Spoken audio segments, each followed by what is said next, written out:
Hello students, welcome back to the YouTube channel chemistry ma'am. तो आज chemical bonding का lecture number 2 देख रहे हैं हम, जिसमें हम देखने वाले हैं एक बहुत ही most important curve, that is potential energy curve for the formation of hydrogen molecule. ये कर्व एनसीईआरटी में दिया हुआ है और इससे रिलेटेड आईटी जेईई और नीट में, इवन बोर्ड एग्जाम्स में भी प्रीवियस ईयर क्वेश्चंस देखे गए हैं। सो ये कंसेप्ट समझना बहुत इम्पॉर्टेंट है, प्लस आसान भी है, इसमें कुछ भी मुश्किल नहीं है। तो आज के लेक्चर में तो हम इस कॉन्सेप्ट को समझेंगे and in the next lecture इससे रिलेटेड जितने भी आईटी या नीट में जो PYQs आए हैं उनको हम डिटेल में सॉल्व करेंगे। सो देखो, एक्चुअली में क्या हो रहा है, अभी मैं बात कर रही हूँ दो एटम की। दो एटम है हमारे पास, एटम बेसिकली ये हाइड्रोजन के ही एटम हैं। ये काफ़ी दूर हैं, एक दूसरे से इनफाइनाइट डिस्टेंस पर हैं। तो एक एटम को मैं यहाँ पर ले रही हूँ अभी, यहाँ पर, और जो दूसरा एटम है उसको भी मैं इनफाइनाइट डिस्टेंस पर यहाँ पर ले रही हूँ। दूसरा एटम अभी इनफाइनाइट डिस्टेंस पर है। जब दोनों एटम्स के बीच में डिस्टेंस ज़्यादा होगा ना, उनके बीच में कोई फोर्स नहीं लग रहा होगा, वो एक दूसरे की विसिनिटी में ही नहीं है। लेकिन ये जैसे एटम इसके पास आने लगेगा, जैसे एटम इसको अप्रोच करने लगेगा, अप्रोच क्यों करेगा? क्योंकि इनके बीच में फोर्सेस लग रहे होंगे, इनके बीच में फोर्सेस लग रहे होंगे। एक्चुअली में इनके बीच में दो फोर्सेस लग रहे होंगे अभी।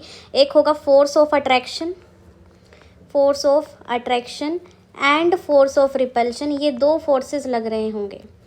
तो अगर हम बात करें हाइड्रोजन एटम की, हाइड्रोजन का न्यूक्लियस है और ये उसका फर्स्ट शेल, जिसमें क्या है, एक इलेक्ट्रॉन है, बिकॉज हाइड्रोजन का एटॉमिक नंबर 1 होता है। ये दूसरा न्यूक्लियस है और अगेन इसका इलेक्ट्रॉन। तो ये मैंने एक हाइड्रोजन के एटम की बात की है और यहाँ पर दूसरे हाइड्रोजन एटम की बात की गई है। दो फोर्सेस लगेंगे, force of attraction and force of repulsion. Force of attraction को अगर नोटिस करें, फोर्स ऑफ अट्रैक्शन किसके बीच में लगता है? अपोजिट चार्जेस के बीच में। तो ये जो न्यूक्लियस है वो इस इलेक्ट्रॉन के ऊपर लगाएगा अपना फोर्स ऑफ अट्रैक्शन, और ये वाला जो न्यूक्लियस है ये इस इलेक्ट्रॉन के ऊपर लगाएगा अपना फोर्स ऑफ अट्रैक्शन। तो फोर्स ऑफ अट्रैक्शन किसके बीच में लगा? अपोजिट चार्जेस के बीच में। अपोजिट चार्जेस, क्योंकि इलेक्ट्रॉन के ऊपर तो नेगेटिव चार्ज होता है ना, अपोजिट चार्जेस में तो क्या लग गया? Force of attraction. और अगर हम स्पेसिफिकली फोर्स ऑफ रिपल्शन की बात करें, ये इलेक्ट्रॉन जो कि क्या नेगेटिवली चार्ज है और ये जो इलेक्ट्रॉन नेगेटिवली चार्ज है, ये दोनों क्या करने वाले हैं? एक दूसरे को रिपेल, क्योंकि लाइक चार्जेस क्या करते हैं? रिपेल करते हैं। तो यहाँ पर एक रिपल्शन फोर्स लग रहा है और यहाँ पर ये जो न्यूक्लियस है, ये दूसरे वाला हाइड्रोजन एटम के न्यूक्लियस को भी रिपेल करने वाला है।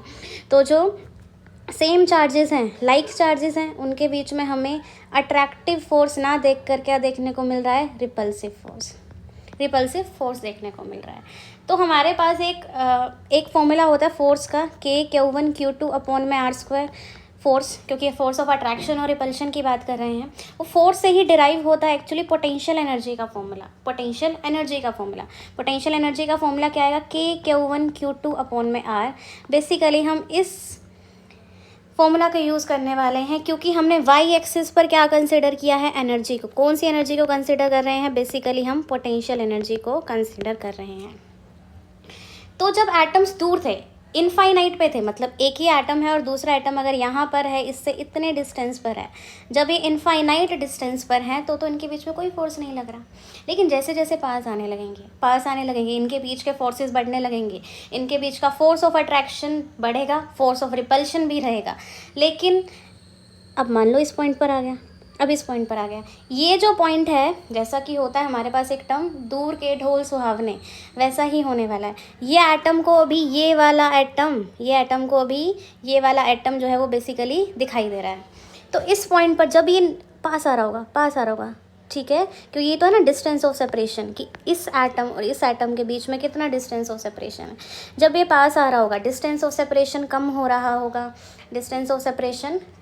होगा, और अगर वो कम हो रहा है तो हमारे पास रेडियस कम हो रही होगी। हमारे मतलब रेडियस, ये आर किसको रिप्रेजेंट कर रहा है? बेसिकली डिस्टेंस ऑफ सेपरेशन को।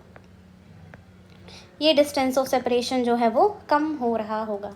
ओके, तो अगर हम इस पर्टिकुलर डिस्टेंस पर हैं, मतलब ये वाला जो पॉइंट है ना, ये वाला, इस पॉइंट से राइट की तरफ फोर्सेस तो दोनों लग रहे हैं। देखो, फोर्स ऑफ अट्रैक्शन भी लग रहा है और फोर्स ऑफ रिपल्शन भी लग रहा है। लेकिन इस पॉइंट पर फोर्स ऑफ अट्रैक्शन डोमिनेट करता है over force of repulsion. Force of attraction ज़्यादा लग रहा होता है as compare to force of repulsion, क्योंकि दूर के ढोल सुहावने। ठीक है, तो फोर्स ऑफ अट्रैक्शन अब जब क्योंकि ज़्यादा लग रहा है तो मुझे फोर्स निकालना है, उसके लिए मैं पोटेंशियल एनर्जी निकालना चाहती हूँ। पोटेंशियल एनर्जी का फॉर्मूला क्या है, K1Q2 अपॉन में R।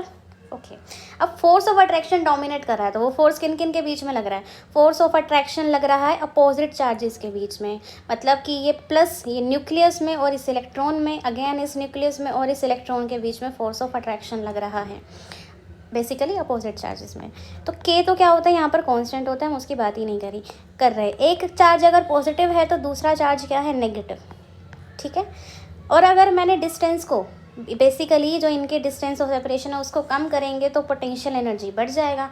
लेकिन पोटेंशियल एनर्जी कौन से साइन में बढ़ेगा, क्योंकि प्लस और नेगेटिव क्या होगा, negative. Potential energy will increase in negative sign, potential energy negative में बढ़ेगी। तभी जैसे जैसे डिस्टेंस कम होता जा रहा है पोटेंशियल एनर्जी नेगेटिव में बढ़ती जा रही है। पोटेंशियल एनर्जी जो है वो नेगेटिव में बढ़ती जा रही है। ओके, अब ये पॉइंट आ गया हमारा। ठीक है, इस पॉइंट पर आकर क्या हुआ, ये जो पर्टिकुलर पॉइंट है, इस पॉइंट पर आकर फोर्स ऑफ अट्रैक्शन और रिपल्शन दोनों बराबर हो जाते हैं। Force of attraction and repulsion become equal. तो इसको हम क्या कहते हैं, जब फोर्स ऑफ अट्रैक्शन और रिपल्शन बराबर हो जाता है तो हम उसको बोलते हैं बॉन्ड फॉर्मेशन हो गया, तब कोवेलेंट बॉन्ड फॉर्मेशन हो गया। इसको कैसे रिप्रेजेंट किया है, इसको इस डायग्राम के थ्रू देखेंगे हम। यहाँ पर एटम्स दूर दूर हैं, इस पर्टिकुलर पॉइंट पर एटम्स दूर दूर हैं, तो इनके बीच में काफ़ी डिस्टेंस है। अब जैसे जैसे पास आते गए तो क्या हो गया, और पास आ गए। अब ये जो पॉइंट है ये किसको रिप्रेजेंट कर रहा है कि बॉन्ड बन गई, ओवरलैपिंग। ये वाला जो पार्ट है ना, ये वाला, ये ओवरलैपिंग को रिप्रेजेंट कर रहा है। तो यहाँ पर बेसिकली ओवरलैपिंग हो गई है। ओवरलैपिंग हो गई तो बॉन्ड का फॉर्मेशन हो गया। तो बॉन्ड फॉर्मेशन कब हुआ, जब हमारे पास मिनिमम पोटेंशियल एनर्जी है, मिनिमम पोटेंशियल एनर्जी है और फोर्स ऑफ अट्रैक्शन बराबर हो गया है किसके, फोर्स ऑफ रिपल्शन के। इस पॉइंट पर बॉन्ड फॉर्मेशन हो गया। और जब बॉन्ड बनता है एटम्स में क्या हो जाती है, और जब बेसिकली बॉन्ड बनता है तो एटम्स में क्या हो जाती है, इससे ओवरलैपिंग हो जाती है। इसका ये सेंटर, इसके न्यूक्लियस का बिल्कुल सेंटर ले रहे हैं ये, और इस एटम के न्यूक्लियस का सेंटर, यहाँ से यहाँ जब हम डिस्टेंस निकालते हैं ना उसको बोलते हैं हम लोग क्या, बॉन्ड लेंथ। उस क्या डिस्टेंस को क्या बोलते हैं, बॉन्ड लेंथ। जब बॉन्ड बन चुका होता है एक एटम के न्यूक्लियस के सेंटर से दूसरे एटम के न्यूक्लियस के सेंटर का जो डिस्टेंस निकाला जाता है उसको बोला जाता है बॉन्ड लेंथ। तो ये अभी एटम अपना यहाँ पहुँच गया ना, एटम तो यहाँ पर पहुँच गया। इस एटम के सेंटर से इसके एटम के सेंटर का जो डिस्टेंस निकाला जाएगा उसको क्या बोला गया है, bond length, bond length. Okay, एक काम करते हैं और ज़्यादा डिस्टेंस को कम करते हैं, और ज़्यादा डिस्टेंस को कम करते हैं। जब हम और ज़्यादा डिस्टेंस को कम करने लगेंगे तब दूर के ढोल सुहावने नहीं रहते, तब लड़ाइयाँ होनी शुरू हो जाती हैं। तो फोर्स ऑफ रिपल्शन डोमिनेट कर जाता है over force of attraction. Force of repulsion ज़्यादा लग रहा है, मतलब कि हमें जो पोटेंशियल एनर्जी का फॉर्मूला लगाना है क्या, K1Q2 अपॉन में R, वो तो फोर्स ऑफ रिपल्शन के अकॉर्डिंग लगाना होगा। और फोर्स ऑफ रिपल्शन किन के बीच में लग रहा था, सेम चार्ज के बीच में, या तो इसके न्यूक्लियस के और इसके न्यूक्लियस के बीच में, और इलेक्ट्रॉन के बीच में। तो अभी पोटेंशियल एनर्जी क्या लिखेंगे, K। दोनों चार्ज मान लो, न्यूक्लियस वाले मान लो, कोई भी मान लो, दोनों नेगेटिव मान लो, दोनों पॉजिटिव मान लो, एक ही बात है। अब डिस्टेंस कम कर रहे हो तो पोटेंशियल एनर्जी बढ़ रही है, लेकिन अब कौन से साइन में बढ़ रही है, पॉजिटिव। पोटेंशियल एनर्जी पॉजिटिव में बढ़ रही है। आपने डिस्टेंस को कम किया, पोटेंशियल एनर्जी पॉजिटिव हो गई। So this is the main point. तो यहाँ पर अगर हम बात करें इस रीज़न के अंदर फोर्स ऑफ अट्रैक्शन डोमिनेट कर गया ओवर फोर्स ऑफ रिपल्शन। इस रीज़न के अंदर फोर्स ऑफ अट्रैक्शन बराबर आ गया फोर्स ऑफ रिपल्शन के, और बेसिकली इस पर्टिकुलर डिस्टेंस पे फोर्स ऑफ रिपल्शन डोमिनेट कर रहा है ओवर फोर्स ऑफ अट्रैक्शन। अब सिर्फ एक ही पॉइंट रह गया हमारे पास डिस्कस करना, ये। अब एक बात ध्यान रखना, जब भी बॉन्ड बनता है एनर्जी रिलीज़ होती है, और स्टेबिलिटी गेन होती है। तो यहाँ पर इस पॉइंट पर बॉन्ड तो बन गया था, मतलब एनर्जी रिलीज हो चुकी होगी। अब मेरा मन कर रहा है मैं इस बॉन्ड को तोड़ दूँ, I want to break this bond. अगर इस बॉन्ड को तोड़ना है तो एनर्जी देनी पड़ेगी। बॉन्ड बनता है तो एनर्जी रिलीज होगी, बॉन्ड को तोड़ना है तो एनर्जी देनी पड़ेगी। वो जो एनर्जी होती है, जितनी एनर्जी हम देते हैं बॉन्ड को तोड़ने के लिए, उसको बोला जाता है बॉन्ड एनर्जी। Bond energy. और ये है, इतनी एनर्जी मुझे देनी होगी उस बॉन्ड को ब्रेक डाउन करने के लिए।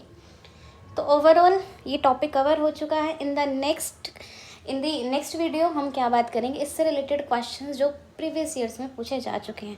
बहुत ही आसान है, अगर आपको समझ नहीं आता एक बार में तो वीडियो को दोबारा से रिपीट करके देखें, ठीक है। So all the best, thank you so much, see you in next video.